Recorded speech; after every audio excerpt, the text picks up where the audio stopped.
Meus amigos, que a paz de Jesus permaneça em nossos corações. Vamos continuar o tema do pastor e das ovelhas. Uma das passagens mais bonitas e consoladoras e esclarecedoras do Evangelho de João.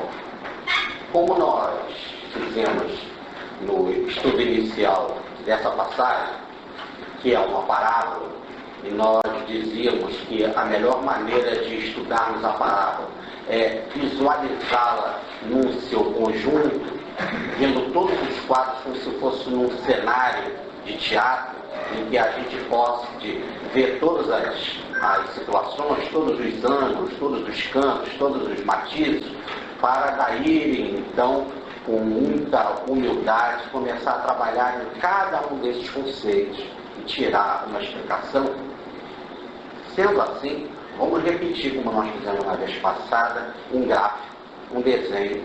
Vamos, então, reconstruir o cenário da passagem e vamos, então, dar continuidade ao estudo. Um aprisco é um curral.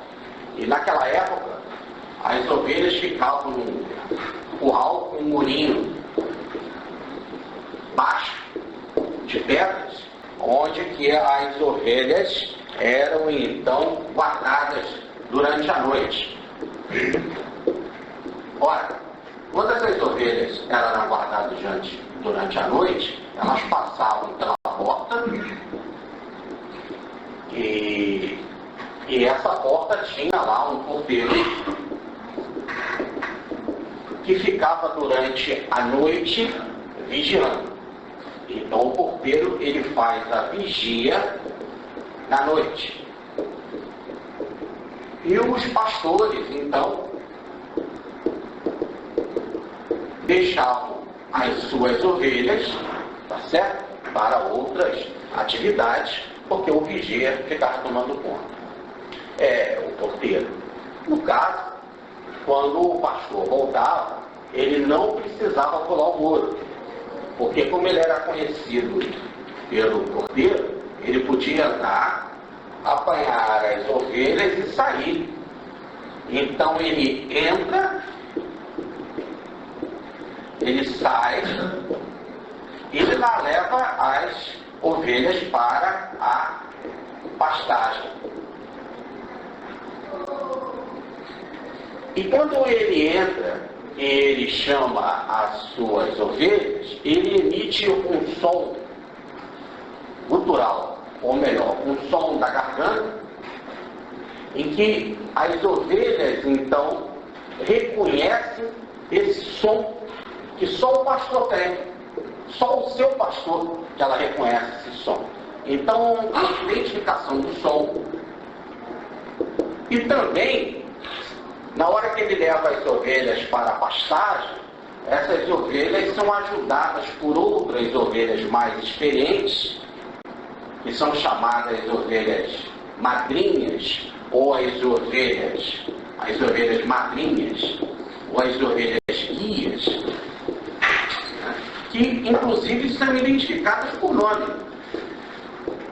Elas são identificadas, inclusive, por nome. Então o pastor, ele chega durante o dia, né? Ele não recebe impedimento do porteiro, ele penetra o curral, ele emite um som, as ovelhas que são dele reconhecem ele pelo esse som, e ele ainda chama pelo nome aquelas ovelhas madrinhas, que vão ser, por serem mais, então, experientes, vão ser uma espécie de colaboradoras do trabalho que ele vai fazer de pastagem, de levar as ovelhas para a pastagem. O objetivo, então, é alimento, não só a pastagem aí com o alimento, mas também com o exercício também, né? Exercício, água, etc, etc. Claro. Agora, quem não é o pastor, ele não pode vir pela porta. Então só tem um jeito, ele pular o muro. vir na calada da noite, escondido, pular o muro, e aí, no caso, ele fazendo isso, né, ele toma de assalto, ele é assaltante. Ele é um assaltante e o objetivo dele é roubar. Logo, ele também é ladrão. Também é um assaltante. O objetivo dele é roubar as ovelhas. E, quando ele faz isso, ele também chega lá e ele causa um certo desacerto nas ovelhas, porque o som é uma espécie de identidade pessoal. Cada um tem o seu tipo de som, como cada um tem a sua pressão digital. Então ninguém consegue imitar o som do pastor que as ovelhas conhecem. Então as ovelhas não seguem ele pelo som. Elas inclusive têm por ideia de fugir desse falso pastor, desses assaltantes, desses ladrões. Elas têm que fugir porque inclusive elas chegam a ter medo deles. Agora, só tem um jeito. O pastor só fica, esse falso pastor, esse assaltante, esse ladrão, ele só fica com as ovelhas se for tomá-las pela força. Ou usar algum método, né? Podemos imaginar um método qualquer que pela força, uma situação coercitiva, uma hipnose ou uma outra violência qualquer, tá certo? Que imponha às ovelhas essa situação de terror. Mas no fundo, automaticamente, elas não reconhecem a voz, elas tendem a fugir, inclusive elas têm medo deles. Ora, continuando então, Jesus diz que existem os pastores. Os pastores, eles entram no curral para apanhar as ovelhas, para levar as ovelhas para pastorear. Entram e saem. Agora, acontece que quem não entra pela porta não é pastor, é assaltante, é ladrão. É o que diz Jesus. Ele então define quem é que pode ser reconhecido pelo porteiro. Ele diz então que o porteiro só reconhece o pastor, aquele pastor que pode entrar pela portaria, quando ele passa por uma seguinte prova de Jesus. Eu sou a porta. E ele faz uma apresentação de uma palavra que dá a conotação tanto temporal quanto de localidade, dizendo assim, que todos aqueles que vieram antes dele, de Jesus, não são pastores, são assaltantes, são ladrões. Ou então, todos aqueles que não seguem ele, quer dizer, que não passam por ele no sentido do seu entendimento, esses também são assaltantes e pastores. A palavra, no grego, ela tem essa conotação, tanto de ideia temporal, de ser antes do Cristo, ou da ideia dali do Cristo, de local. Ora, então, como a palavra ela traz essas duas conotações, nós não poderíamos imaginar que todos aqueles que não passam por Jesus são ladrões. Significa então que todos aqueles que vieram antes de Jesus, como Moisés, Abraão e Buda e outros, né, Sócrates, eles fossem então não pastores, não condutores de ovelhas. Seria então um absurdo nós pensarmos assim. Tanto que que o próprio Jesus recomenda a muitos deles, por exemplo, do Antigo Testamento. Né? Ele não fala mal de Moisés, ele não fala mal de Salomão, de Abraão, de Davi, etc, etc. Mesmo quando ele se reconhece uma ordem de eles, ele vê função em todos eles. Por exemplo, em Isaías, que ele cita várias vezes, em Zacarias, em Malaquias e tantos outros. Então, essa colocação de que todos estiveram antes, no sentido de totalidade, todos, sem exceção, que vieram antes de Jesus, vieram para prejudicar as ovelhas, não tem lógica. O que nós temos que interpretar, então, com a outra possibilidade que a palavra nos dá, é que todos aqueles que não têm aquele modelo, o modelo que ele, Jesus, vivencia, é que estão errados. A porta aí da ideia, então, de acesso. Hoje é muito comum, está bem em moda essa palavra do acesso, né? O acesso à internet, o acesso à sua conta bancária, o acesso ao conhecimento. Para tudo aí você tem que ter uma senha, né? A senha te dá acessibilidade. Então, como se nós tivéssemos que ter uma senha, tá certo? Para ter, então, o acesso às ovelhas. Qual é a senha? É como Jesus se comportou. Aquele comportamento crístico é que é a senha para ser realmente alguém que as ovelhas reconheçam, em que elas não querem fugir, não tenham medo.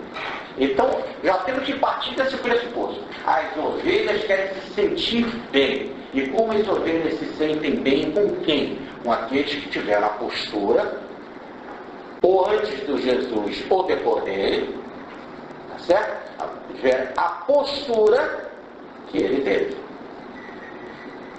Ora, qual é a postura? A postura do Cristo com relação às ovelhas é sempre em benefício das ovelhas.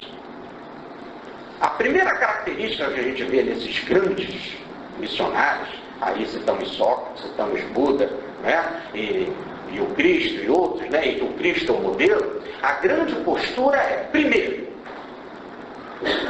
não pede nada das ovelhas, não precisa nada das ovelhas, não quer explorar nada fisicamente de bem das ovelhas, nem de bem, nem de algum outro interesse. Não tem interesse sexual pelas ovelhas, não tem interesse nos bens das ovelhas, não tem interesse nos votos das ovelhas, tá certo? Não é as ovelhas que dão nada para eles, é eles que dão para as ovelhas. Então essa é a primeira postura que a gente vê. Se nós olharmos isso, por exemplo, no Evangelho, Jesus não pediu nada a ninguém em termos de bem material, de pagamento, de taxa, nada. É ele que dava, ele que amava, ele que cuidava das ovelhas. É sempre da parte dele. Segundo,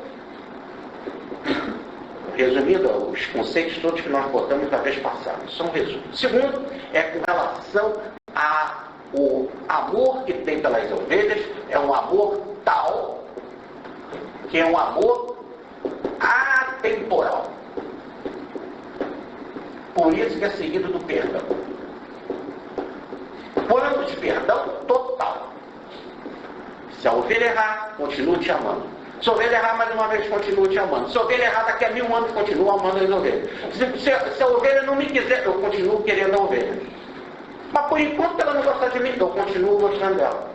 E do mesmo jeito que eu trato uma ovelha que gosta de mim, eu trato com o mesmo amor a ovelha que não gosta. Fico com as ovelhas até o fim dos tempos e perdoo as ovelhas sempre. Porque a minha ideia é que nenhuma dessas ovelhas deve se perder.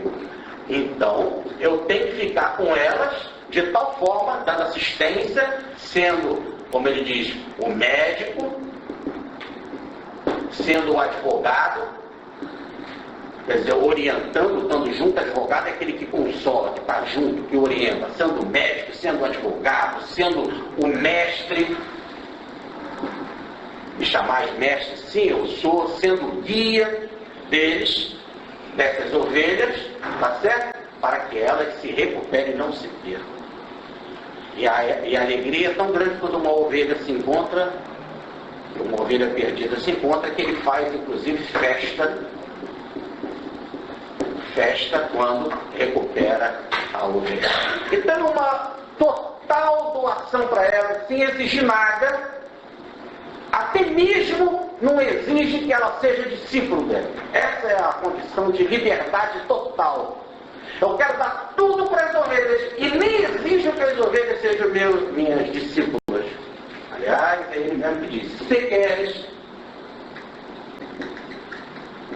ser meus discípulos, se queres, não obriga. Ou você vai ser o meu discípulo, vai para a fogueira, ou vai ser meu discípulo, vai para o inferno. Não existe. É um amor total. E uma compreensão total. Agora, a única coisa que a ovelha pode dizer é assim: eu não quero que você goste mais de mim. Isso é impossível. Porque é uma condição dele de amar. É impossível. Ele continua amando sempre a ovelha, independente da ovelha querer ele ou não. E ele está sempre à disposição, na hora que a ovelha demarra, para parar a ovelha, levá-la para pastorear, levá-la para o curral, dar toda a proteção, o carinho que ela quiser. E quando ela está em aflição e não quer ele fica atrás, certo, orienta, vai perto, está sempre junto. Está sempre amparando, como aquele médico, tá certo? Que chama um bandido, tá? Um bandido que matou, estuprou e fez uma porção de coisas consideradas ruins para a sociedade, né? Ele é baleado e chega na CTI lá de um hospital, no pronto-socorro, né? O que o médico faz? Vai dar remédio para ele, vai dar cirurgia, vai dar o medicamento, vai dar lá a operação, vai fazer a sutura, vai fazer tudo, como se faz também quando se transfere de aceita aparecesse lá. Precisamos de uma sutura, precisamos de um medicamento. Não tem lógica não pensar. Diante do código ético médico, ele tem que ser o defensor da vida, independente das condições moral. Você pode dizer: ah, mas isso é muito difícil. Mas esse é o código. Então, independente das ovelhas, é ele que aplica. Então, Jesus deixa bem claro: qual é a regra para você ser pastor? Você pode ser pastor? Pode. Entrar, apanhar as ovelhas e levá-la para pastorear? Pode.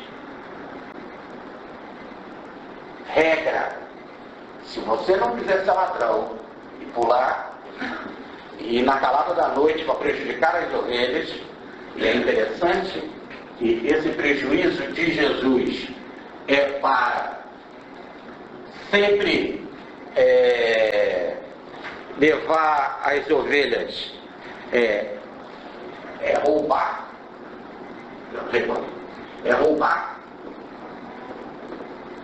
matar e perder. Repare que há um crescimento de negatividade, porque o sujeito, ele quer ser pastor, mas o objetivo dele é roubar as ovelhas. Também ele pode querer ser pastor e matar as ovelhas. Também é desagradável. Mas ele também pode querer ser pastor, falso pastor, evidentemente, mas para fazer com que as ovelhas se percam espiritualmente. Aí é o mais grave. Porque quando o cara, lá, você é enganado lá e você perde dinheiro, é chato. Puxa, se o sujeito mata, é muito desagradável.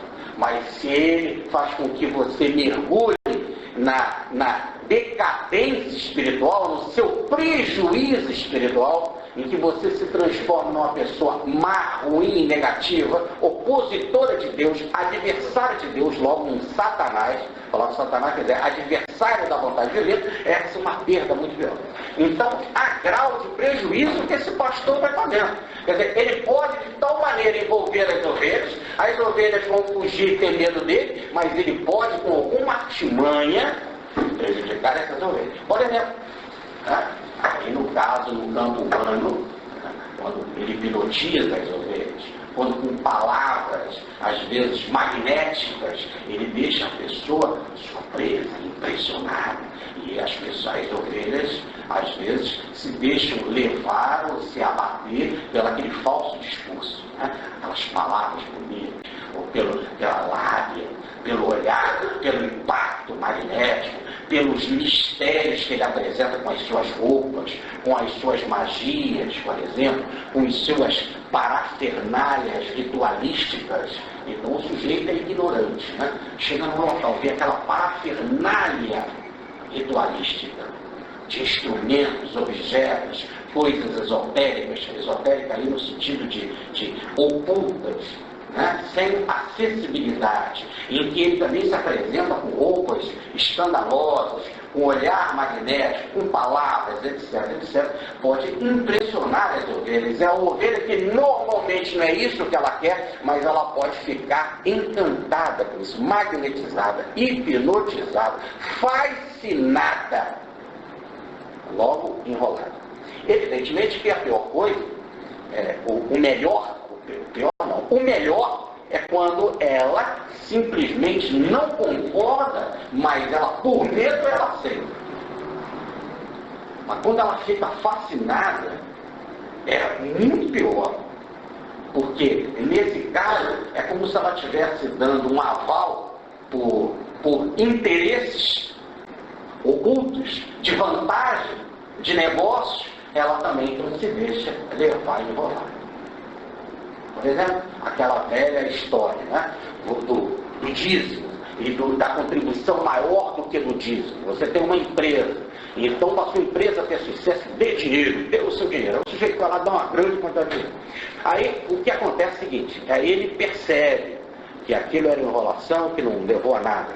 Bom, no exato momento que acontece isso, você poderia dizer, pô, foi até muito bom essa desilusão. Toda desilusão é muito boa, porque você sai da ilusão. A desilusão é excelente, porque você sai da ilusão. Ficou claro, não? Primeiro, dói, mas é bom. Dói é bom. Pior quando o cara sai da ilusão, tá certo? E ele não quer encarar a realidade, e ele, para não sentir dor, ele tenta então uma substituição. Como, por exemplo, tóxico ou álcool. Quase sempre o cara perde uma boca, estava iludido, né? Aí vai, essa noite vou beber. Tem uma música que o cara diz, beba do meu copo, bebe o seu ombro, que é para eu chorar de tristeza de amar. Aliás, dois grandes compositores, né? Adoniran Barbosa e Vinícius de Moraes. Mas essa ideia, o cara quer substituir uma ilusão pela uma outra ilusão de se esconder. Mas quando ele não faz isso, ele encara o processo, houve um ganho, porque ele aprendeu, ele amadureceu. Agora veja, voltando para esse caso, em que o sujeito foi enrolado lá por um pastor, deu uma grana. Ora, aí no caso, veja bem, esta ignorância dele é uma ignorância superficial. No fundo não é o pastor que ele está interessado. No fundo ele é no dízimo, é no lucro que ele quer ter da empresa. E não é nem Deus, é no que eu posso. Se esse cara existe, esse Deus, esse poder, me dá vantagem para o meu bolso. Porque se ele dissesse, esse Deus, olha, a tua empresa vai ter 5 dificuldades, mas eu te amo, continue me ajudando, ele não quer saber desse Deus. Ele quer saber do Deus que dá vantagem para ele. E a vantagem é aquela bem densa, bem material. Então, nesse caso, a ovelha fascinada é perigoso também. É perigoso. E quase sempre ela se deixa levar assim, por preguiça, porque não querer estudar, porque quer que o outro faça por ela, o pastor resolve por mim, o padre resolve por mim, ele é um intermediário, ele pede por mim, eu não preciso me sacrificar, eu vou no centro, lá o cara cuida para mim, eu boto meu nome na oração, os espíritos fazem o que vocês fossem, eu boto meu nome ali na oração, resolveu. Eu não preciso mais, os espíritos vão fazer, vai lá para a reunião mediúnica, vão vibrar por mim. Quando se pede é que você coloque o nome na vibração, sim, mas que você dê também a sua vibração na mesma intensidade que o doutor Bezerra dá. O que se espera é que você se dedique, tanto quanto o médium da casa também vai se dedicar para você, até mais ainda, já que você é interessado direto no processo. Por isso que em Espiritismo não existe sacerdote. Todos aqui somos sacerdotes, todos. Porque todos temos que ser co-participantes do nosso processo de transformação, de melhoria, de cura, de benefícios, etc. Somos co-participadores. Ora, então o pior não é nem quando o sujeito ele é tomado pelo medo, como no caso os pais daquele cego, quando os da sinagoga vieram interrogar os pais do cego de nascença, e eles disseram: interroga o meu filho.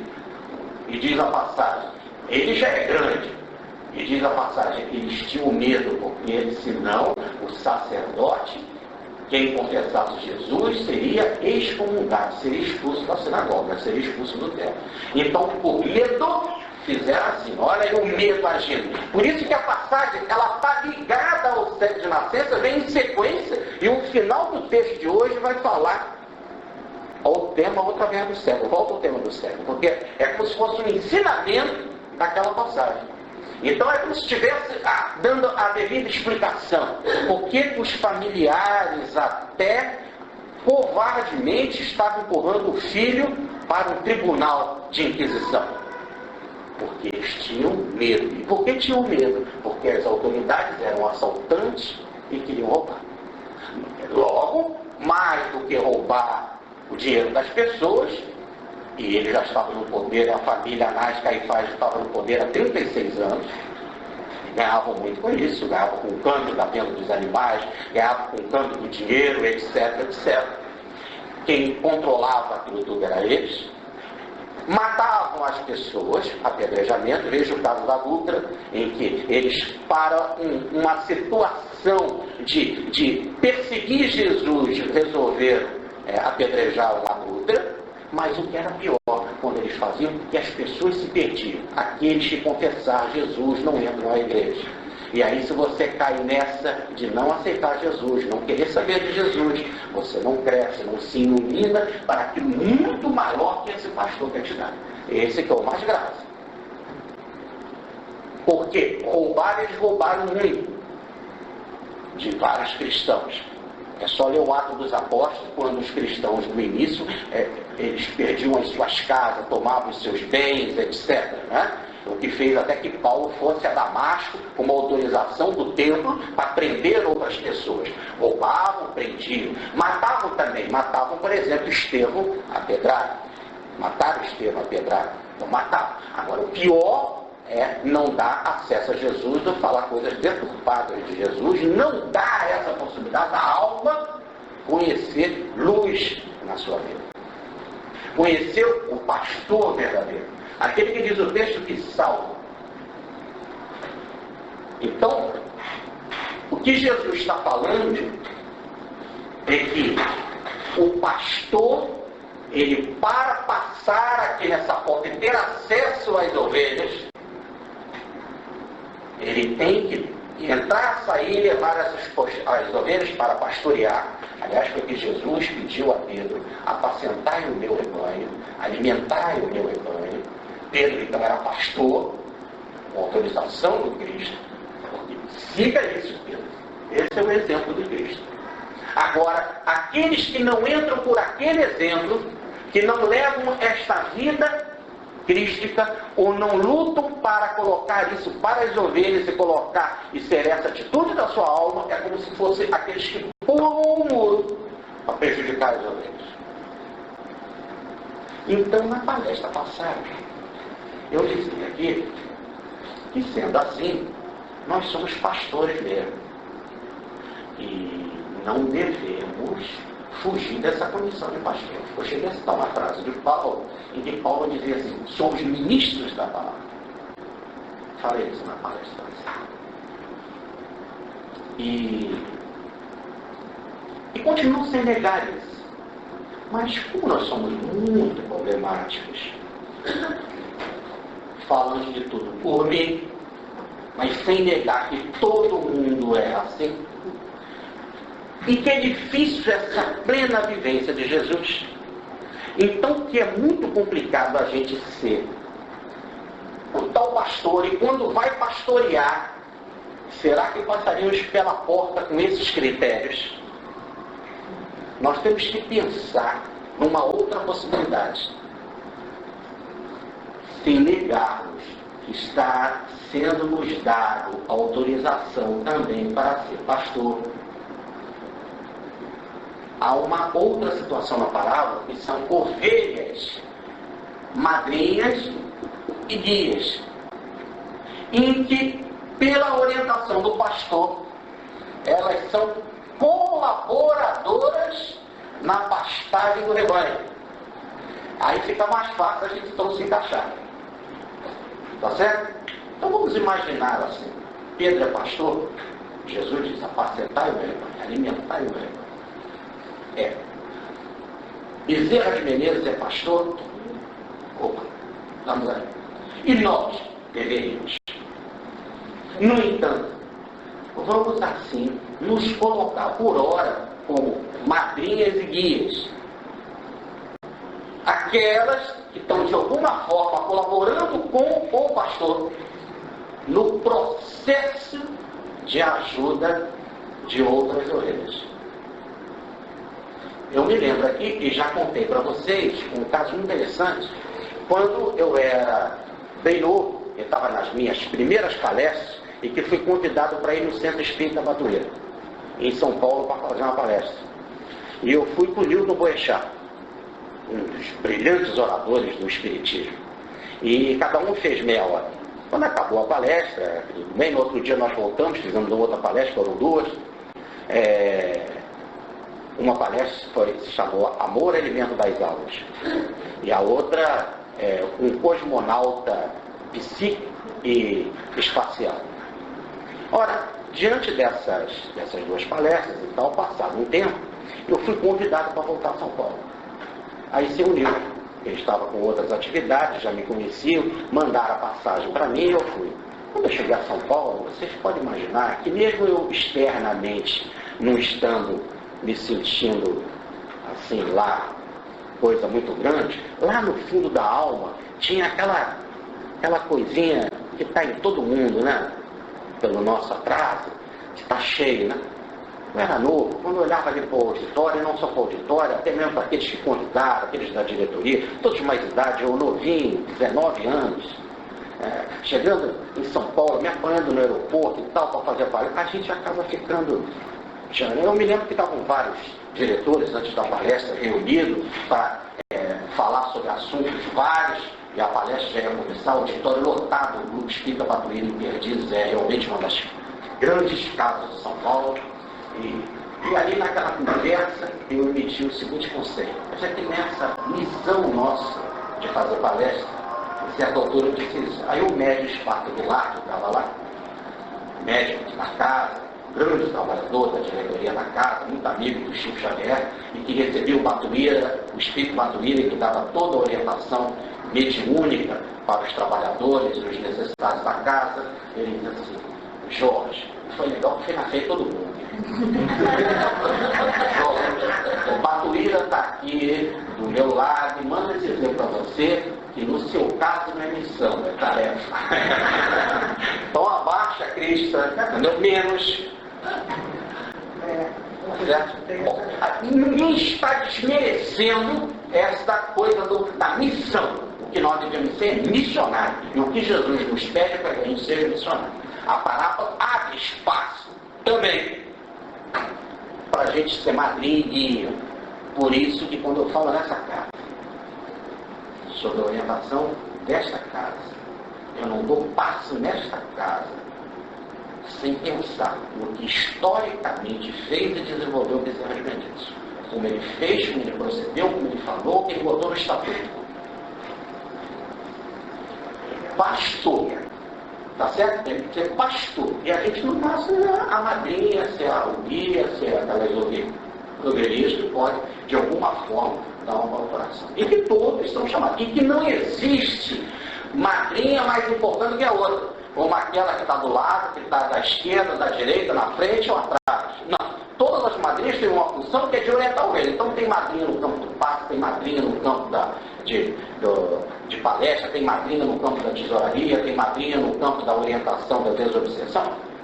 Veja, há muitas ovelhas na casa, que quando a gente diz que já são reconhecidas por nome, porque significa que já são conhecidas da casa, que tem atividades na casa, que já são reconhecidas. A palestra do Jorge na quinta-feira, a do Dr. Roberta na segunda às 17 horas, entenderam? Que é nome?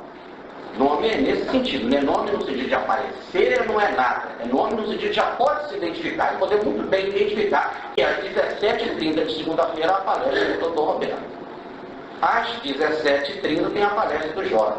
Tá certo? Às 19 horas da terça-feira tem palestra do Evangelho na casa.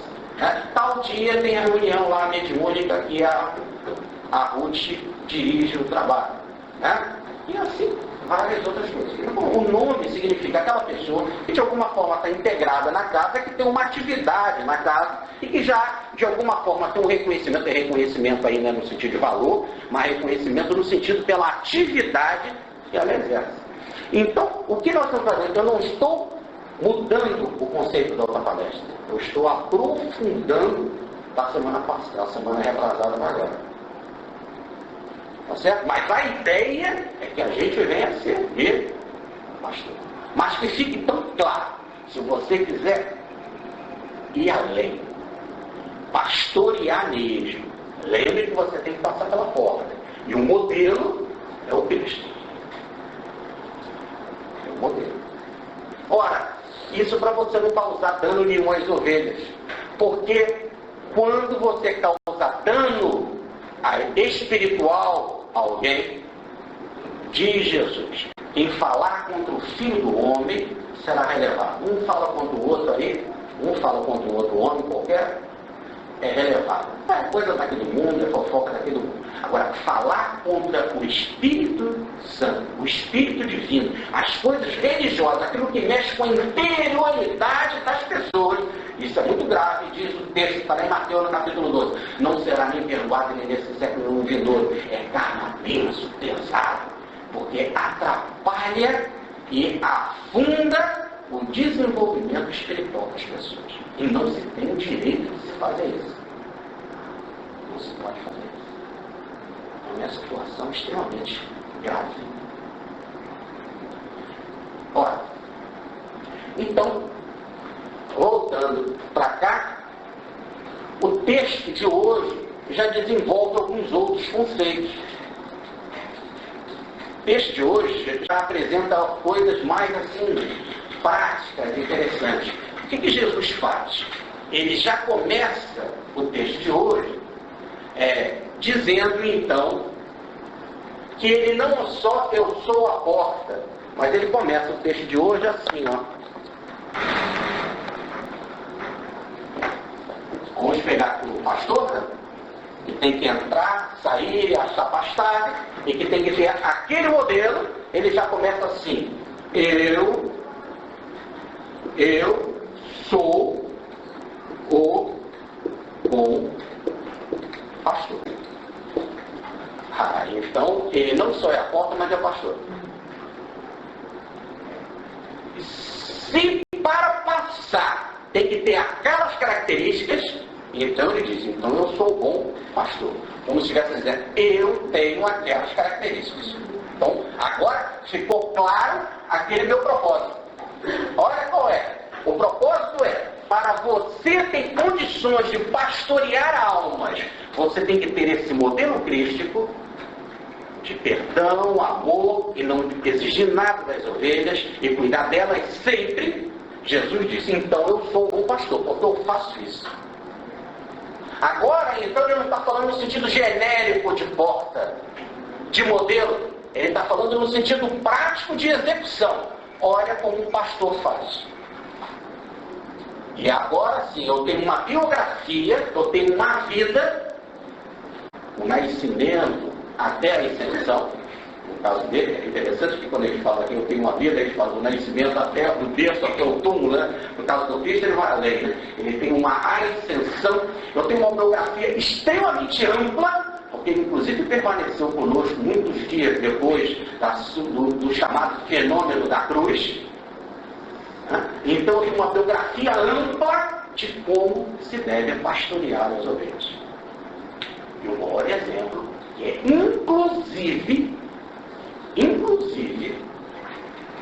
para não causar dano nenhum e, inclusive, trazer benefício para as ovelhas e nunca causar dano a nenhuma, é doar a própria vida, se for o caso. Então, dentro dessa biografia dele, tem um martírio para, primeiro, não prejudicar nenhuma ovelha. Segundo, para beneficiar pelo exemplo da dignidade, pela postura externa, as ovelhas.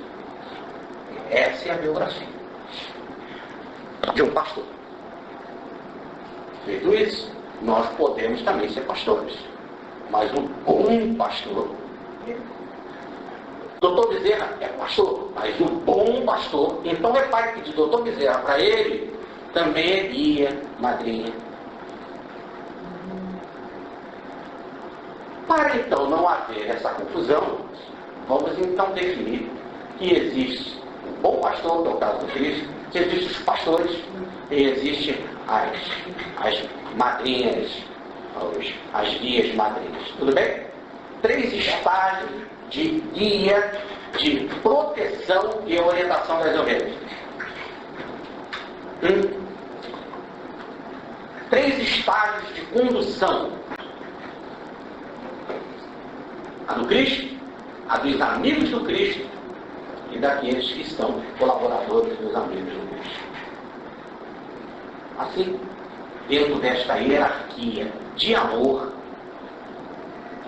de sabedoria e amor, diferente de uma hierarquia às inversas de imposição de estruturas religiosas, mas uma hierarquia de amor e de sabedoria, o Senhor vai definindo regras para que todos venham a colaborar. Porque é da lei, diz a grande síntese de Pedro Baldi, que o maior sempre tem que ajudar o menor.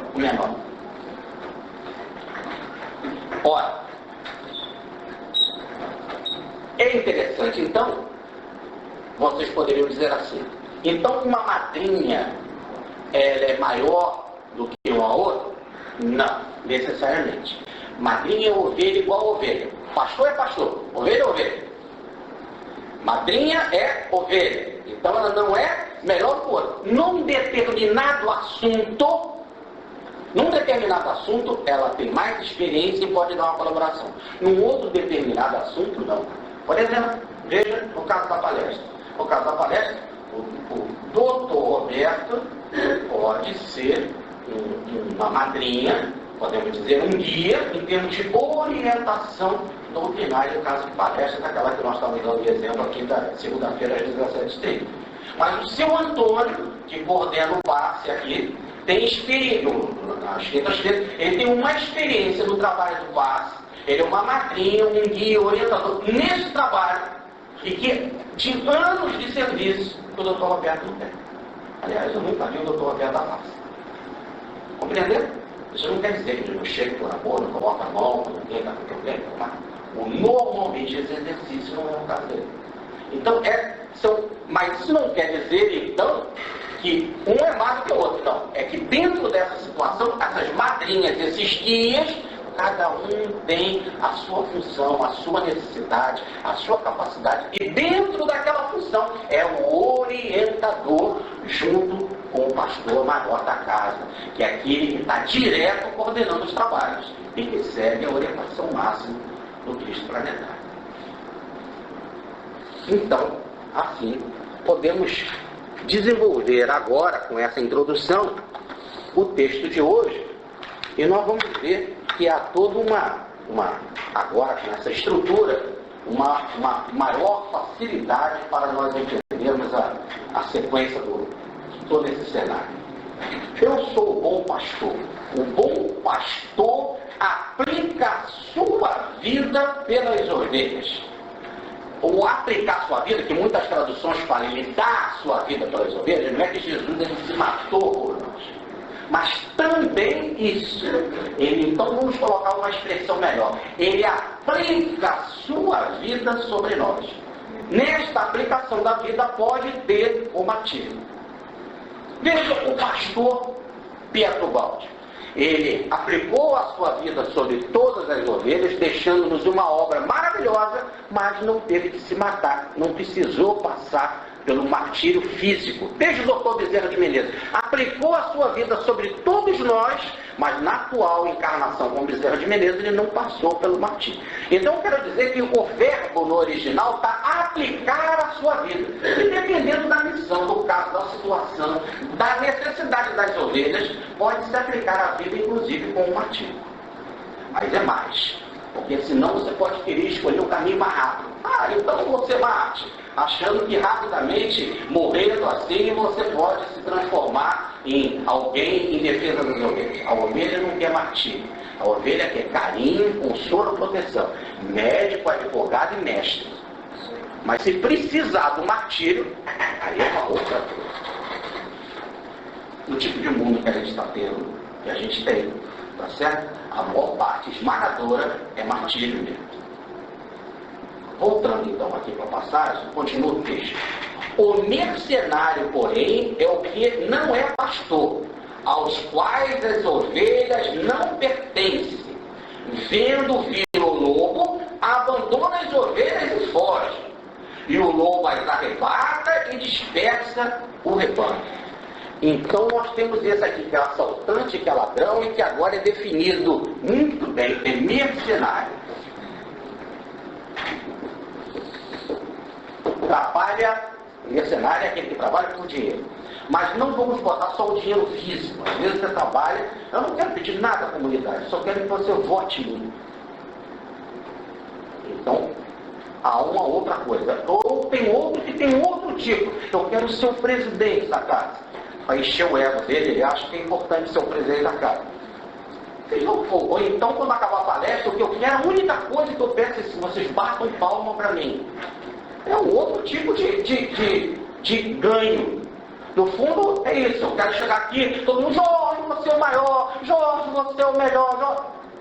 Se eu invisto o meu trabalho para receber esse elogio, né, eu estou querendo de alguma forma vender o meu serviço, não para o benefício das ovelhas, para tirar vantagem. É como se eu fosse fazer uma palestra aqui, botando coisas bonitas, arrumadas, para vocês fazerem, e no fundo ser fogo de artifício.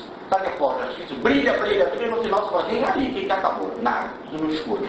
Então não adianta eu fazer aqui uma palestra para enrolar, para dar coisas bonitas, etc, etc. Tá certo? Todo mundo fala, não tem substância. Não é isso? É o discurso do Ronald Golias. Que pizza napolitana, mussarela, rabada e lasanha. Pronto. Por isso que ele é o Golias. Não é isso? Como um artista, um exemplo maravilhoso. Mas o discurso, para que é uma crítica, bem, não adianta que então o objetivo é não ser mercenário. Ser mercenário. Vou dar mais um exemplo. Já falei do tal do tarefeiro e do missionário, né? Vou contar mais um exemplo. Uma das primeiras palestras que eu fiz, foi aqui no Regeneração. Não foi a primeira, mas uma das primeiras. Eu resolvi preparar ela. Botei uma porção de poemas. Eu tenho facilidade para decorar as coisas. Mas eu botei uma porção de poemas e frases maravilhosas, historietas, e montei a palestra para ela ser realmente brilhante. E aqui não é vaidade, realmente ela estava brilhante, porque ela tinha tantas coisas maravilhosas, estruturadas, escritas ali 2, 3, 4, 5 vezes. Aquilo ficou bem claro na minha cabeça. E eu vim aqui e soltei isso. Foi realmente um estrondo. Emocionou muita gente. Muita gente ficou com os olhos realmente cheios d'água, etc. Bom, vamos sair daqui, eu vou para a casa do meu amigo Dr. César Bournier, um dos maiores médicos, um pai, um homem extraordinário que eu conheci. Lá, entre tudo aquilo, tinha uma prece. E na prece veio o mentor, que era o custódio. Quem conhece o trabalho do César, querendo conhecer o trabalho do César, leia o meu livro, Um Amor, Muitas Vidas. Né? As revelações de Chico Xavier e César Bournier sobre as reencarnações na Revolução Francesa.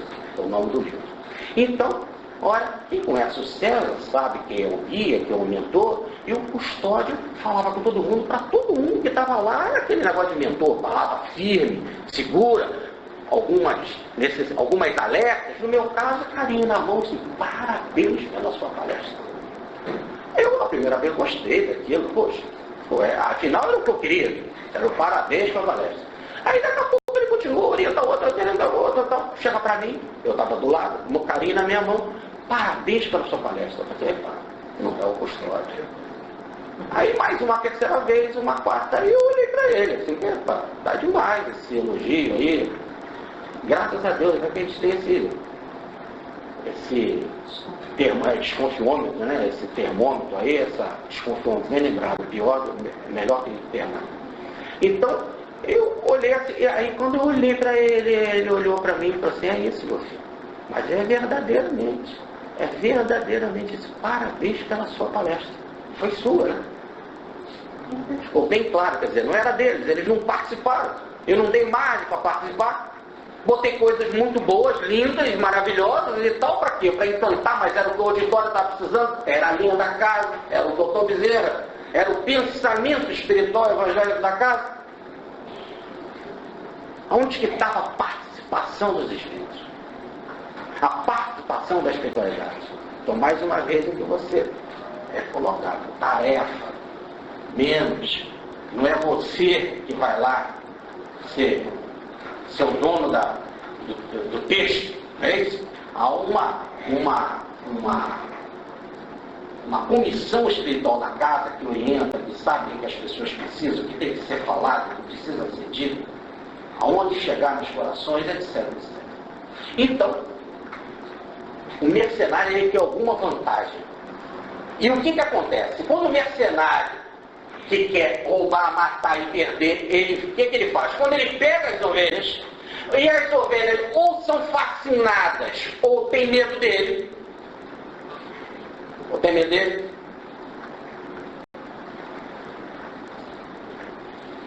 nesse exato momento, ele apanha as ovelhas e ele tem a ideia de ficar com elas para explorar as ovelhas.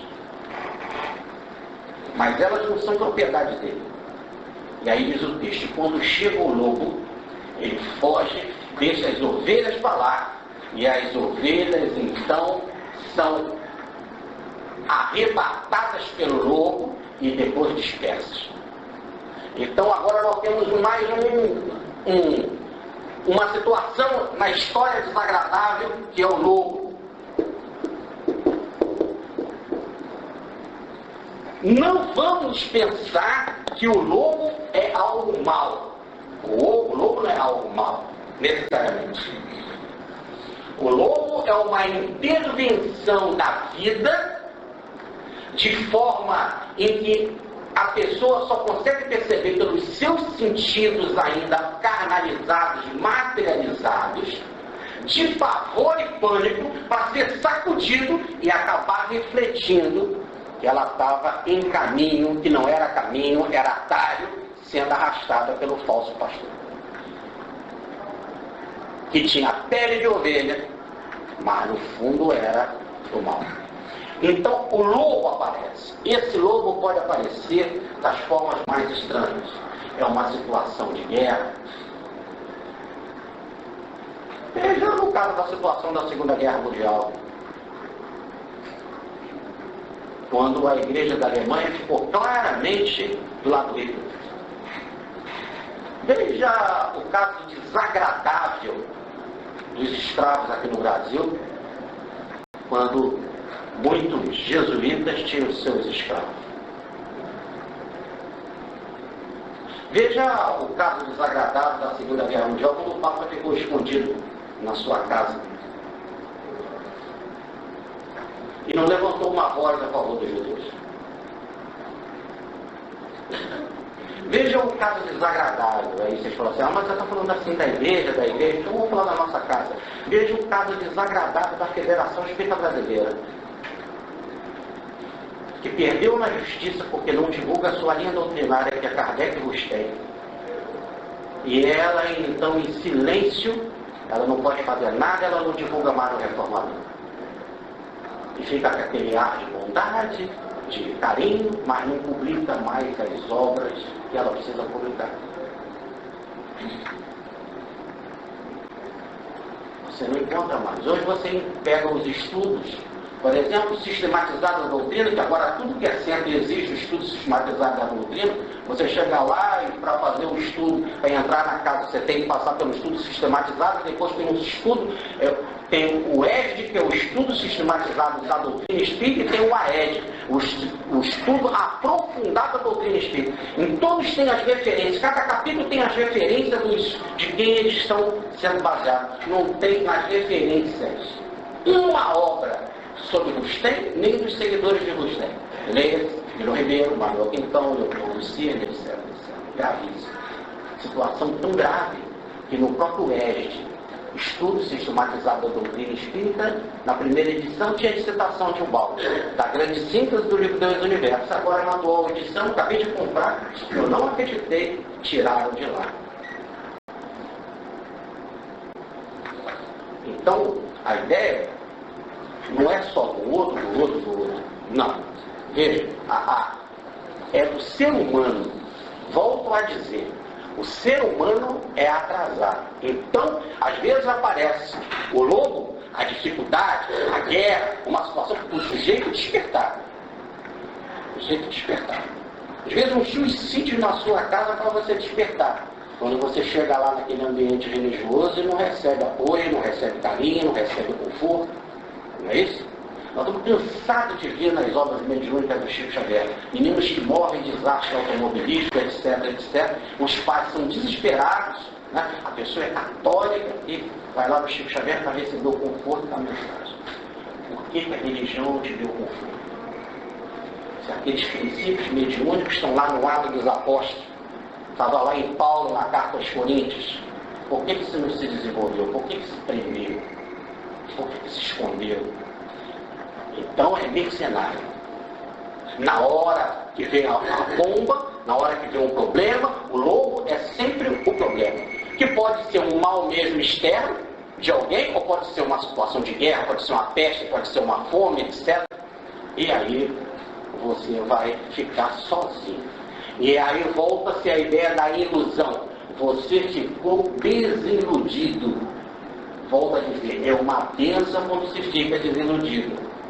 Porque você reconhece que estava seguindo um falso pastor, que ele não estava te levando para o caminho crístico, que é aquele que entra pela porta, mas ele era um assaltante que estava enganando, tomando o teu tempo, tomando a tua vida, te fazendo perder, te conduzindo por caminho estranho. Agora, vocês acompanharam, coisa de 10, 15 dias atrás, aquelas pessoas, aquelas mulheres grávidas que são exploradas sexualmente por uma religião chamada cristã e primitiva nos Estados Unidos. Coisa de dias atrás. Olha, volta-se, então, para cá. O mercenário te abandona. E aí você fica sozinho. É essa a ideia do sozinho, da dor, dessa solidão, ela passa a ter uma função automática. É aí então que eu apelo para o maior fenômeno que já existiu na Terra, depois de Jesus, que se chama mãe. Eu costumo dizer isso nas palestras, eu costumo.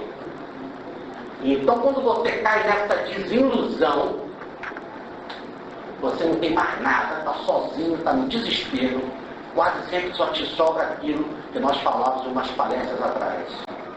Só se fala, só se tem aquilo que você pode pedir, gritar, implorar, que é aquilo que mamãe te ensinou. Pai nosso, Senhor no céu, santificado seja o vosso nome, Ave Maria, cheia de graça, santificado, Ave Maria, não é isso?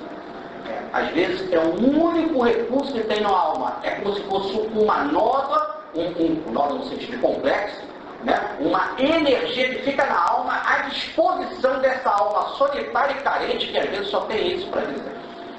Pedir pelo Pai Nosso, pela Ave Maria, um grito espiritual. E aí, como ninguém fica sozinho, porque o bom pastor não abandona ninguém, eu estarei convosco até o fim dos tempos. É nessa hora que ele vai funcionar, levando as pessoas para o caminho certo, para ele, que é o bom pastor. Aí a pessoa vai lá e vai ser feliz na igreja protestante. Quantos se encontram na igreja protestante? Estão mergulhados no alcoolismo, vão para a igreja protestante ter felicidade. Quantos que se desorientaram no início da vida e depois vão lá tipo, dedicado a um movimento de jovens, ou um movimento de orientação aos casais das igrejas, ou um movimento social na igreja, que de políticos se transforma em movimento social, de distribuição de leite, mantimento, e passam a ser felizes e levar uma vida digna dentro da igreja católica. Movimentos abençoados, etc. Nós temos, ou então vai para o centro espírita, ou então vai para uma outra atividade de uma outra religião, etc, etc. E a pessoa ali, então, naquela solidão, ela vai despertar. Ora, continua, então, o texto aqui para a gente, dizendo o seguinte, vamos fugir aqui a página.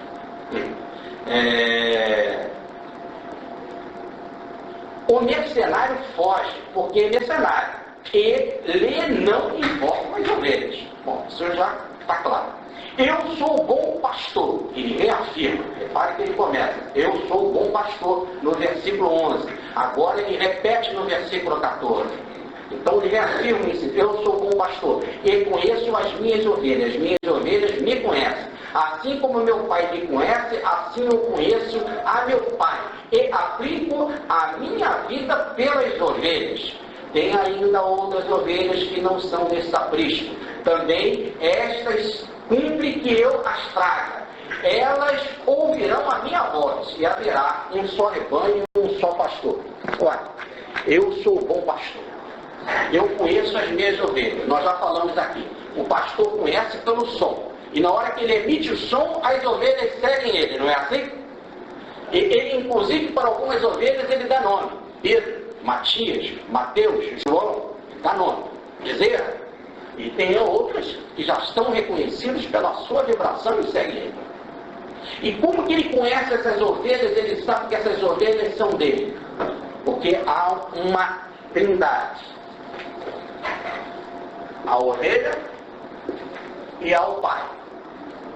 Ele é o enviado do Pai. Ele é o enviado do Pai. E o Pai emitiu a vibração. No princípio era o Verbo estava com Deus, o Verbo era Deus. Lembra? No início do nosso Evangelho de João. O Pai emitiu a vibração para ele e ele reconhece nesta vibração espiritual a vibração das ovelhas. Ele sabe identificar aquelas que já estão preparadas pelo Pai, pelo processo evolutivo, para ele cuidar, orientar, proteger, governar. Ele já sabe quais são as ovelhas dele.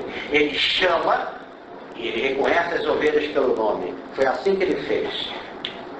Passando na beira da praia, ele falou assim: vem João, vem André, vem Pedro, siga. E eles largaram a rede e foram seguir. E passando pela coletoria dos impostos, estava lá Levi cobrando os impostos. Ele: vem Levi. E Levi fez uma festa, se despediu dos amigos e foi seguir. É assim. Ele reconhece as ovelhas e as chama pelos nomes. Como ele sabe quem é elas, porque é uma vibração espiritual que ele recebeu do Pai, ele percebe esta vibração do Pai que está nele, ele percebe esta mesma vibração do Pai nas ovelhas. Há uma identificação de vibração. A vibração do Pai que está nele é a mesma vibração que já está dentro das ovelhas. E ele identifica essa vibração nas ovelhas e ele chama. Agora, há outras ovelhas que não fazem parte desse aprisco, desse curral, que já estão sob essa vibração do Pai. Quais são essas outras ovelhas? São todas as outras que não seguem ainda Jesus. Ou melhor, que ainda não segue aquele modelo de amor. Porque, como eu falo, Jesus pode estar lá no budismo, no confucionismo, não precisa ser um Jesus histórico. Nós estamos falando daquela vibração de amor, de perdão, de caridade, de bondade. Aquilo que é o seguidor do Cristo. Você pode estar lá no confucionismo, pode estar lá no candomblé, pode estar lá na Umbanda, pode estar lá em qualquer outro local. Então você é aquela vibração de bondade, de amor, de serviço a Deus. Repare bem, que é o tal do conhecimento do Pai que ele amava. Esta vibração do Pai está na ovelha. E não está ali. Mas existem muitas outras ovelhas que, mesmo nessas religiões, ou mesmo fora dessas religiões, não estão ainda com a vibração do Pai. Não se deixam levar pela prática do bem, do amor, da caridade. Não querem ser conduzidas por esse espírito crístico de bondade, de fraternidade e amor. Ainda não fazem parte desse curral, deste aprisco dele. mas é necessário, diz o Cristo, que eu traga elas para cá. E elas virão, diz ele, elas virão e vão reconhecer a minha voz, vão reconhecer o meu som, o meu verbo. Elas virão também por esse chamado. Ele também vai chamar, elas virão. Tudo tem o seu tempo, que é um processo de maturação. As ovelhas não estão preparadas. Por isso que precisa de outros pastores. Por isso que precisa de ovelhas madrinhas e guias, que são colaboradores do Cristo, quer dizer, colaborador, de laborar, de trabalhar. Quer dizer, colabora, trabalha com ele. Entenderam a palavra? Trabalham com ele para trazer essas ovelhas para que elas também possam despertar o que está latente nelas, mas que ainda não foi potencializado, que é essa vibração do Pai. Quando aquilo que está latente, porque todos trazemos com a nossa queda o Espírito do Pai dentro de nós. O reino de Deus não está lá nem acolá, está dentro do próprio homem. Quer você siga o Cristo ou não, quer você siga o bem ou não, está dentro de vós. Não sabeis que sois templo de Deus, o Espírito de Deus habita em vós, seja lá de quem for, do bem ou do mal. Só que não está ainda atualizado, está em potencial, não foi atualizado. Então é necessário um trabalho para atualizar. Quase sempre é o tempo, a evolução, é a dor, é aquele trabalho do cego que nós falávamos na outra palestra, né? Em que a pessoa vai ser sacudida por uma determinada situação para despertar. E aí, quando despertar, ela vai ser reconhecida pelo Cristo, que vai chamar ela pelo som, pelo nome, pela vibração cósmica, e vai fazer parte também do seu aprisco. E aí vai formar um só, como é que é a passagem? Um só rebanho? Como é que é? Um só rebanho e um só pastor, não é isso? Então vamos colocar aqui. Um só rebanho e um só pastor. No original não tem essa partícula aqui, e de ligação. Não tem. No grego não está escrito assim. No grego está, haverá um só rebanho pastor. Bacana. Não há mais diferença. Mas pode você, ovelha, não ter nem mais diferença com Cristo, rebanho, pastor, unidade? Sim. Sim. Como diz Paulo de Tarso na sua carta aos Gálatas, no capítulo 2, versículo 20. Já não sou eu mais que vivo, é Cristo que vive em mim. Para mim, viver é Cristo. Rebanho, pastor e perfeita unidade. Quem quiser estudar isso com mais profundidade, leia o livro As Lures, do professor Pietro Baldi, que vocês vão ver que logos é mente, Ures é corrente. Então, é corrente de pensamento, e que quando os pensamentos estão em unidade, daí comunidade, igreja quer dizer eclésia. Eclésia no grego quer dizer comunidade, de comum. Quando há um pensamento comum, onde que o que atrai é uma única ideia, uma única vibração, que é do amor, a uma unidade perfeita, uma unidade plena. É isso. Bom, o texto, então, continua ensinando.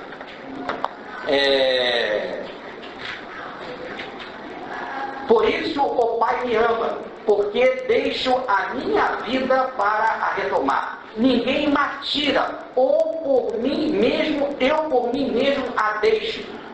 Tenho o poder de a deixar e tenho o poder de a retomar. Este mandamento recebi do meu Pai. Vamos repetir aqui.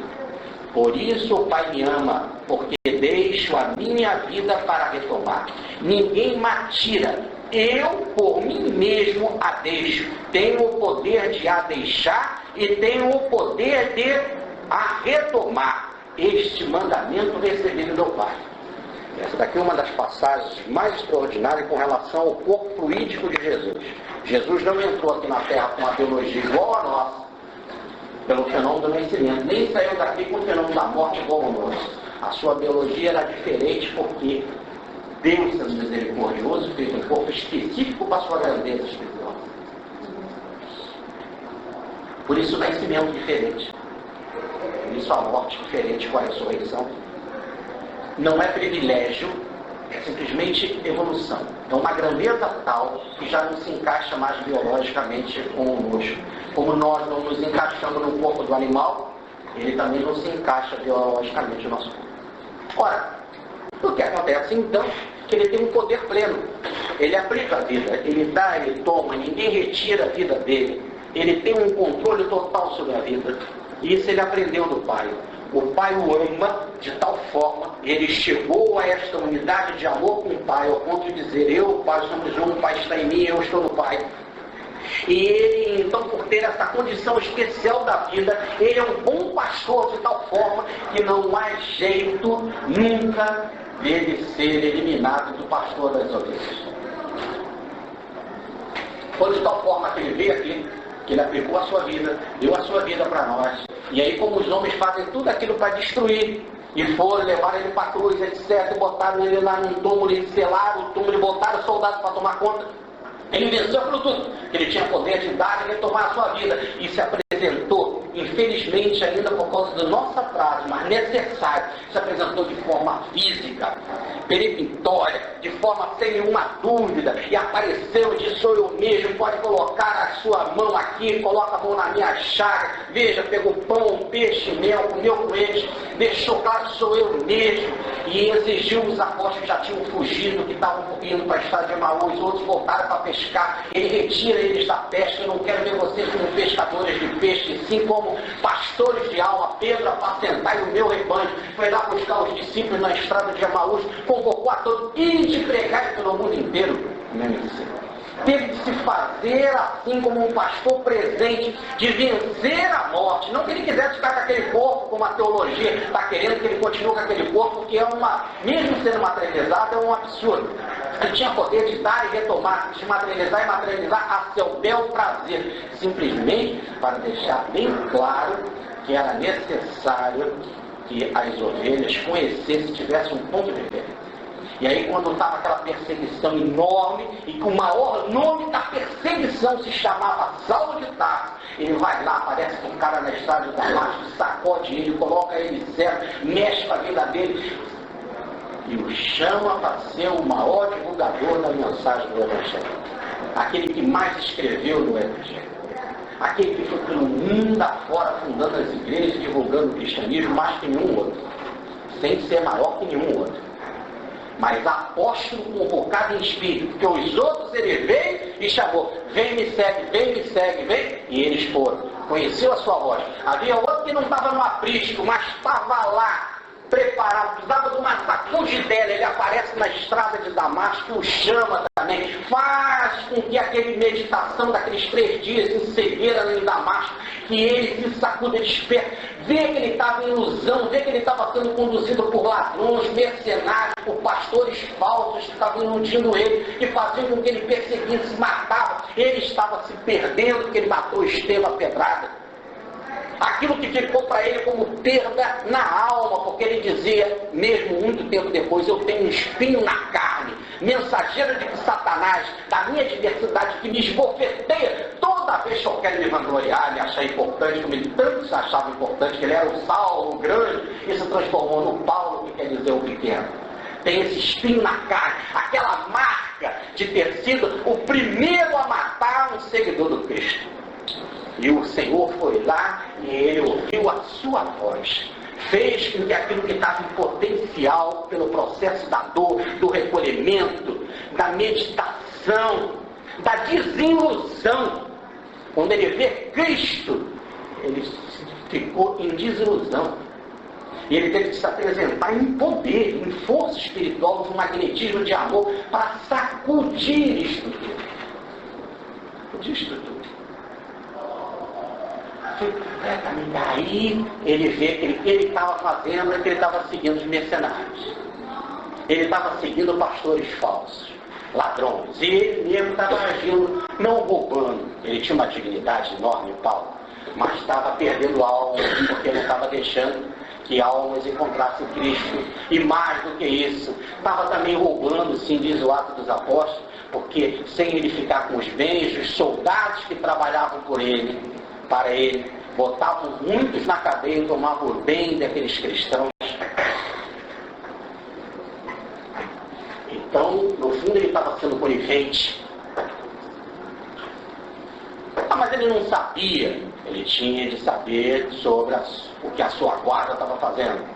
Senão era um general muito pamonha que não sabe o que os seus soldados estão fazendo.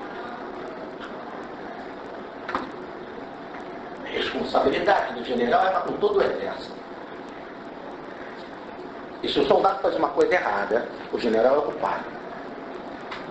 Contanto que então fique bem claro que não foi essa a norma, que não foi essa, mas até onde que ele não passou essa condescendência, essa liberdade, esse desvalor para com o cristão, para que o soldado agisse assim.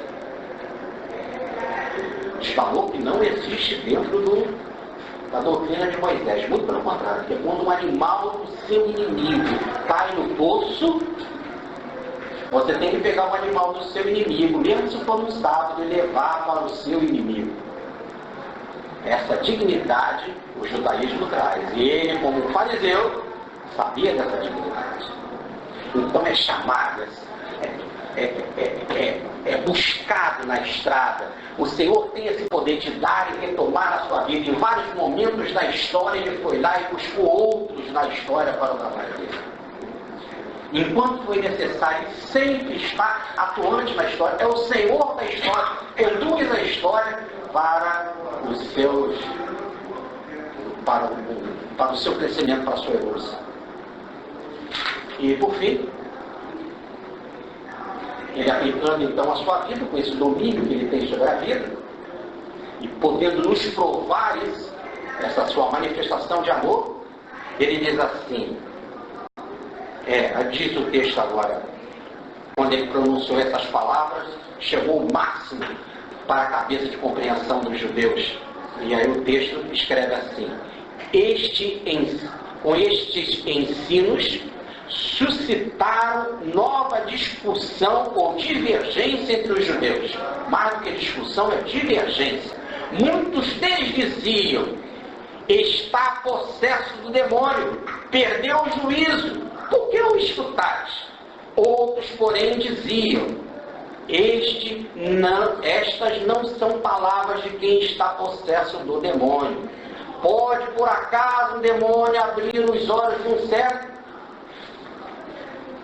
Voltou então para o tema do cego. Então, quando eu falei aqui na palestra, e aí nós terminamos a lição, quando eu falei aqui na palestra, e esse tema daqui, quando eu falava até do medo dos familiares, estava amarrado ao tema do cego, inclusive ele volta no final como conclusão dessa nossa fase aqui da palestra. Ora, então repare, houve logo então essa discussão que já estava desde o início naquele tempo do cego. Aliás, é uma discussão que já vinha desde o caso da adúltera. Nós estamos analisando aqui em 3 blocos. No caso da adúltera, eles discutiram para prejudicar Jesus. No caso do cego, eles discutiram com Jesus, discutiram com o cego, discutiram com a família do cego, interrogaram inclusive o cego 2 vezes. Provocaram medo e terror na família do cego, tentaram provocar inclusive terror e expulsaram o cego da sinagoga. Expulsaram. Na hora da situação, botou ele para fora. Vai viver com os loucos. Porque quem vive fora da sinagoga naquela época vai viver de fora. Você é um perdido. É alguém que está sujo, contaminado em pecado para sempre. É uma situação horrível. Tanto que quem o recebeu foi Jesus. Jesus, sabendo disso, foi ao encontro dele. Agora, olhem então que começa logo então essa discussão. Quando Jesus diz, eu tenho então poder para dar e retomar a minha vida. E não tem como. Porque eu vou cuidar das minhas ovelhas. Mesmo me matando, eu volto a aparecer para as ovelhas. Eu vou deixar bem claro que eu sou o pastor delas. E que o que eu faço não é nenhuma imposição, eu não peço nada delas, eu não exijo nada, eu não tomo nenhum dinheiro, eu não exploro nada. Eu não me coloco como chefe, eu só quero dar amor, conhecimento, esclarecimento, para que a ovelha entenda, permaneça ela mesma caminhe e ela mesma encontre felicidade, paz, amor, alegria. É isso. Eu faço, eu vou, retomo, me mato, eu apareço. Aí eles gritaram. Vem cá, quer dizer que a gente não pode nem matar esse cara? Não podemos nem destruir ele? E eles ficaram com isso na cabeça. Tanto que quando eles mataram Jesus, eles foram falar com Pilatos. Esse cara disse que ia ressuscitar. Vamos botar os guardas lá para tomar conta. Só para que botar guarda para tomar conta? Ele morreu. Mas é porque ele pode ressuscitar. E se ressuscitar, Ou então vem aquele argumento que os apóstolos podem ir lá e roubar o corpo dele. Ora, então que situação grave. Eles mesmo tinham medo das próprias palavras de Jesus. Nós não podemos, inclusive, dominá-lo na vida. Nem com a morte, porque para nós a morte é o fim. Hoje eu li uma mensagem de um jovem através do Chico Xavier que diz assim: até quando que nós vamos acreditar nessas histórias de morte? Até quando? Mas ele acredita, a morte é o fim, não podemos nem acreditar nisso. Quer dizer, ele está dizendo aí que ele tem um domínio sobre a vida, e nisso, se a gente acabar com a vida dele, ele vai e retoma a vida. Surgiu uma discussão. Está com demônio. Está com demônio. E os outros disseram assim: como é que pode estar com demônio se ele deu a vida, fez um cego enxergar? Aí então vem aquela coisa do demônio e do bem. Demônio não pode querer fazer ninguém enxergar. Porque se ele vai te pratica um bem, ele deixa de ser demônio. Graças a Deus. Aleluia. Ele saiu das trevas. Agora calma lá. Demônio também pode fazer com que uma pessoa enxergue. O texto é errado. Você pode ter médico bandido, safado, criminoso de guerra, um médico alemão daquele que não presta lá, e o sujeito não enxergar e ele fazer o sujeito enxergar. Fazer uma operação de catarata, seja lá o que for. O sujeito, inclusive eu vou chamá-lo. Agora, vem cá, não precisa pagar nada não. Vamos ajudar aqui a matar uns judeuzinhos, vamos matar uns homossexuais, vamos matar os pretos. Como era aqueles caras faziam lá, aqueles médicos armados lá de Hitler, né? Para judeu, experiência de guerra, etc. Então ele possa até usar a tua cura para isso. Não deixa de ser um mercenário, é uma forma de pagamento. Então repare que um espírito do mal pode curar olho, mas olho físico.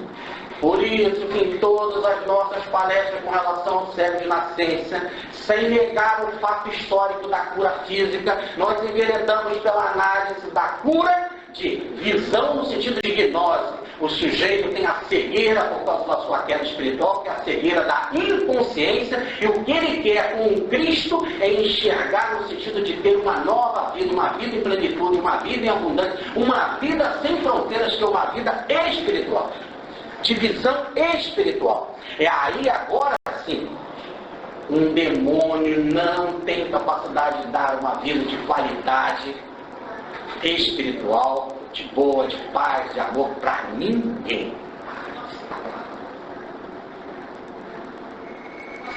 Para ninguém. Então, fazendo uma melhor interpretação do texto, eles discutiram. Está com demônio ou não está com demônio? Ou está com demônio? Pode um demônio dar qualidade de vida espiritual, moral, ética para alguém? Não. Então ele não está com demônio. Ou melhor, não está tomado pelas trevas. Mas, no entanto, poderia dizer assim: ele não está, olha o que ele está falando, que se a gente tomar a vida dele, ele vai retomar a vida. Então ele está com demônio, para mostrar que não, porque quem é o autor da vida, e eles acreditavam nisso, quem fez a vida, quem fez o sujeito nascer, que deu o sopro, tal que eles acreditavam no tal do sopro da vida, o hálito da vida, é Deus. É Ele que faz. Eles inclusive interpretavam ao pé da letra a historinha de Moisés. Deus pegou o barro, soprou, e o hálito divino fez com que a alma entrasse, a alma entrasse, o espírito do corpo, o pneuma, o sopro. Daí a palavra pneu vem de pneu de carro. Pneuma, no grego é espírito. Sopro também, ou pneu de carro, sopro. Então o sopro divino, o espírito, soprou e entrou na pessoa. Ora, há uma ligação então do espírito do corpo. Se o Cristo diz que o seu corpo ele tem poder sobre ele, e ele domina-o com sua vida, e ele tem poder de dar a vida e tomar e dominar o corpo a hora que ele quiser, e quem faz isso é o Pai, e ele diz que recebeu isso do Pai. Se ele tem controle da vida, e só quem dava a vida era o Pai, não podia ser o demônio. Então, em duas explicações. Primeiro, pelo bem de conscientizar os outros, de fazer com que a criatura enxergue espiritualmente. Ele não estava dominado pelas trevas. Segundo, pela capacidade de controle da vida que pertence ao Pai, ele também não estava dominado pelas trevas. Ou, em outras palavras, era o bom pastor, sim. Veio com a missão de cuidar das ovelhas, sim. Quer que a gente queira ou não, ele vai continuar com as ovelhas até o fim dos tempos. E se você tomar a vida dele, ele retoma. E quantas vezes for através da história, ele aparece imediatamente, 20 dias depois, 40 dias depois, um ano depois, tanto tempo depois, a hora que for, ele tem capacidade de dar e retomar a vida para dizer para as ovelhas que ele é o seu pastor. Para você não se iludir e não seguir outros caminhos para ficar preso a assaltantes, a ladrões, a mercenários, aonde você vai querer fugir e ter medo. E sim, como ele termina aqui o texto, porque a minha missão é para que as ovelhas tenham vida e as tenham em abundância. E o que é vida em abundância? É ter muitos anos de vida? Não. É ter uma vida de qualidade espiritual, de compreensão espiritual, que vença berço e túmulo e que se sinta um cidadão do universo, um filho de Deus, como ele mesmo diz, filho do Pai. Fiquem com Deus.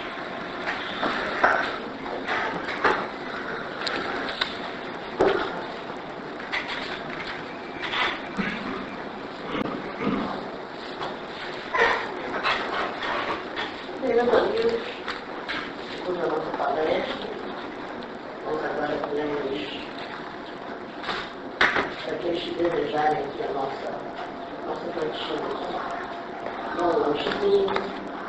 Daqui a 20 minutos nós voltamos. E hoje nós temos a Regina de volta, tantas saudades, nos falando do nosso lar, da André Luiz, na nossa palestra das 19h30.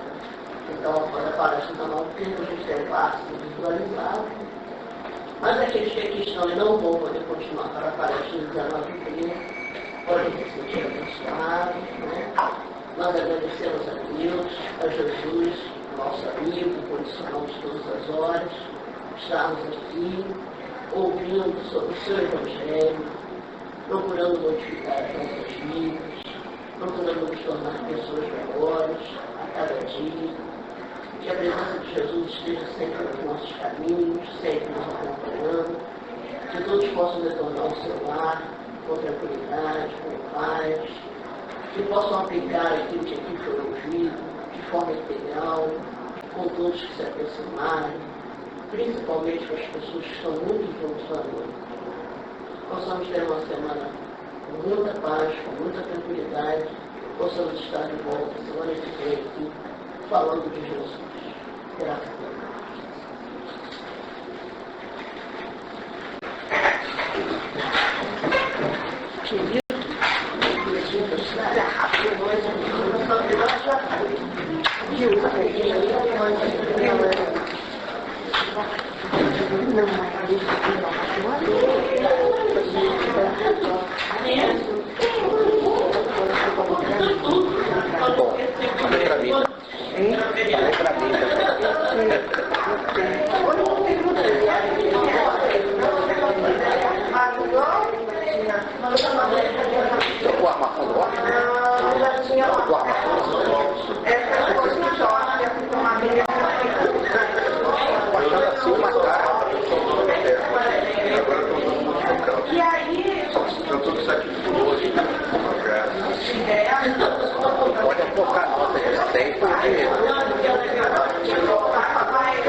Tá bom, então. Eu pensei que ia ficar. Tá vendo então que vai dar? Olha a filha que tem aqui, amor. Olha que coisa linda. Querida, Marta.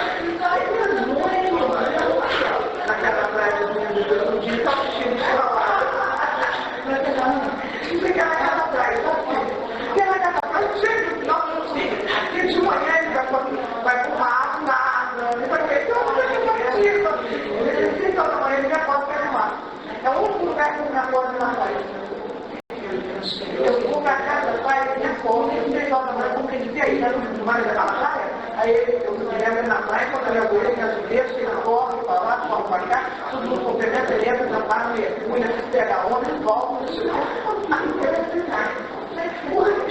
que. Quando eu falo que ele é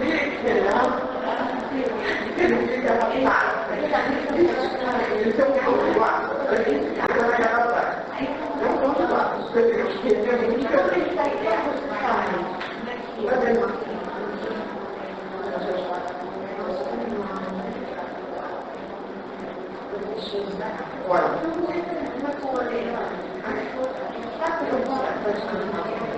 lá, e agora o que vai estar fazendo? Eu peguei essas fotos, estou montando uma área, pegou o charme aí eu do lado,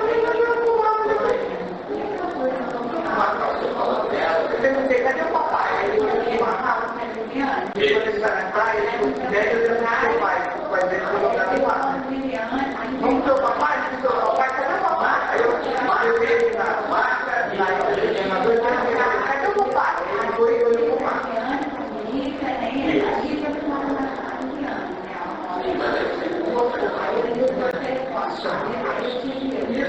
assim. Aí eu estou fazendo, eu vou lá no lado do sol, não é esse comigo. Nossa, de prova do pior. Liga para ela, pode, na gente gravar. E aí eu me gravo, eu estou fazendo um monte de coisas com essas fotos no livro, milhares de fotos comigo. A minha só da caixa de fotos dele, de todo jeito, eu estou fazendo um calendário para a gente vender com essas frases. Entendeu? Ah, que legal, nós vamos fazer para vender. E aí, assim, se você acha que com dinheiro arrecadado, a gente vai pegar vale transporte, cesta básica para dar isso de mantenimento, entendeu? Porque eles não estão pagando quanto para esse programa aí. Eu estou com a família que tem que trabalhar, porque se não trabalhar, é agosto. Isso aí, minha filha, agora a gente ficava na lagoa e depois voltar sozinha. Eu acho que o melhor lugar é o que ficou virada. Não. Sabe quanto é o meu lugar? Quando eu fui pra ele, não vai na hebraica. É uma mulher na hebraica, é muito pesado, né? Não, você tá maluco, vai vir enorme. E agora tem estacionamento do lado? Então eu vou na hebraica. E é novo lugar que tem na hebraica. Ele levou uma amiga que perdeu o marido, sabe o moço que perdeu o marido quando estava lá em Itaipava? Ele falou que tem uma amiga de que fala que estuda isso outro dia. Já me deu conta. Mas aí ela assim, deixa eu te falar uma coisa. As pessoas não me entendem. Minha mãe me dizia isso. Minha mãe ficou 6 anos com meu pai. Eu mesma chegava para ela e disse, mas está chorando tanto por causa de quê, gente? O evangelho todo dia, não sei o quê, né? Um dia ela falou para mim, você só vai entender se um dia você ficar feliz. Você só vai entender o que é ter dúvida se um dia você ficar feliz. Sabe por quê? É uma coisa interessante, que eu até me questiono toda hora. Quando eu era solteira, eu não sentia falta de nada. hoje em dia, eu sinto tanta falta disso, porque eu acho que eu não consigo explicar. Que quando você vive com alguém que é uma convivência grandiosa, de aprendizado, se você tira aquilo, você não sabe a falta que aquilo vai te fazer. Você tem ideia? Eu posso imaginar, seja lá do que for, de tiro, de bala, de carrapato, de que for, faz a falta é aquela pessoa que faz uma coisa estúpida. Eu não vou levar para o que eu falo.